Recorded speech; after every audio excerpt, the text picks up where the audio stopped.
ஸ்ரீ ஸ்ரீ மகாபூர்ணகுரவே நமக. ஸ்ரீமதே ராமானுஜாய நமக. வால்மீகி ராமாயண வச்சனம் பாலகாண்டம் சர்க்கம் 46. திதி என்பவள் இந்திரனை கொல்ல வல்ல மகனை பெறுதற்கு தவம் புரிந்ததையும் இந்திரன் அவளை வினயத்தினால் வஞ்சித்ததையும் கூறுதல்.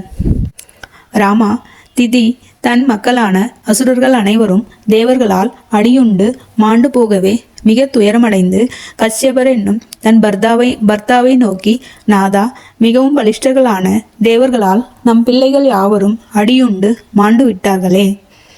ஆதலால் இந்திரனை கொல்ல வல்லவனும் உலகங்களையும் ஆளத்தக்கவனுமாகிய ஒரு புதல்வனை பெற யான் விரும்பி தவம் செய்ய போகின்றேன். எனக்கு நீர் கருணை செய்து அனுமதி அளிக்க வேண்டும் என்று வேண்டிக் கொண்டாள். கஷ்யபரும், நீ வேண்டினபடி ஆகட்டும். நீ 1000 ஆண்டு நிரம்பும் வரையில் சுச்சியாய் இருப்பாயாயின் உலகங்களையும் ஆள வல்லவனும் இந்திரனை கொல்ல வல்லவனுமாகிய குமாரனை பெறுவாய் என்று உரைத்து அம்மடந்தையை தன் கையினால் தடவிவிட்டனர். அதனால் திதி மிக மகிழ்ந்து விசாலாபுரத்திற்கு பூர்வஸ்தானமாகிய குச்சலவன என்னும் இவ்விடம் வந்து கடும் தவம் புரிந்தனள். அப்போது தேவேந்திரன் மிக்க வினயத்துடன் அம்மாதரசிக்கு பணிவிடைகள் யாவும் செய்து வந்தனன்.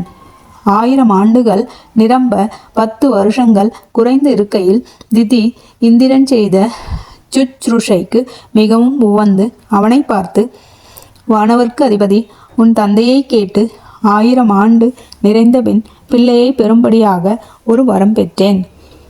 அதற்காக யான் தவம் செய்து கொண்டிருக்கின்றேன். இன்னும் 10 வருஷங்கள் குறைவாய் இருக்கின்றன. 10 வருஷங்கள் நிறைந்த பின்பு உனது உடன் பிறந்தவனை காண்பாய். அவன் உன்னை வெல்வதற்கு மன எழுச்சி கொண்டிருப்பான். ஆயினும் உனக்காக அவனை யான் சமாதானப்படுத்தி உன்னிடத்தில் நேசத்துடன் இருக்கச் செய்கின்றேன். நீ அவனுடன் கூடி உலகங்களையும் வென்று மனக்கவலை தீர்ந்து சுகமாக வாழ்ந்திருப்பாய் என்று சுச்சுருஷையால் உண்டான சந்தோஷத்தில் மதிமயங்கி மொழிந்தனள். பின் அத்திதி ஒரு நாள் நடுப்பகலில் நித்திரையால் தேகம் பரவசமாக தலைமாட்டில் கால் வைத்து படுத்தனள். இந்திரன் இப்படி அம்மை சுச்சி தப்பி நித்திரை செய்து கொண்டிருப்பது கண்டு இவள் வீண் கர்வப்பட்டாள் என்று தனக்குள் சிரித்து கொண்டு அவளது கர்ப்பத்தை கெடுக்க அவகாசம் நேரிட்டது பற்றி சந்தோஷம் கொண்டு அவளது சரீரத்தின் உட்புகுந்து அக்கருவை 7 துண்டுகளாக பிளந்து விட்டனன். இன்னனம் இந்திரன் தனது வஜ்ராயுதத்தினால் கருவை பிளந்து கொண்டிருக்கையில் அச்சிச்சு இனிய குரலுடன் அழத் தொடங்கிற்று. பின்பு திதியும் அவ்வழுகுரலை கேட்டு எழுந்திருந்தனள். குழந்தையை கொல்லலாகாது என்று சொல்லிக்கொண்டே எழுந்த திதியை கண்ட இந்திரன் கருவை துண்டித்தலாகிற அக்காரியத்தை செய்து முடித்துவிட்டு வயிற்றினின்று வெளிவந்து விட்டனன்.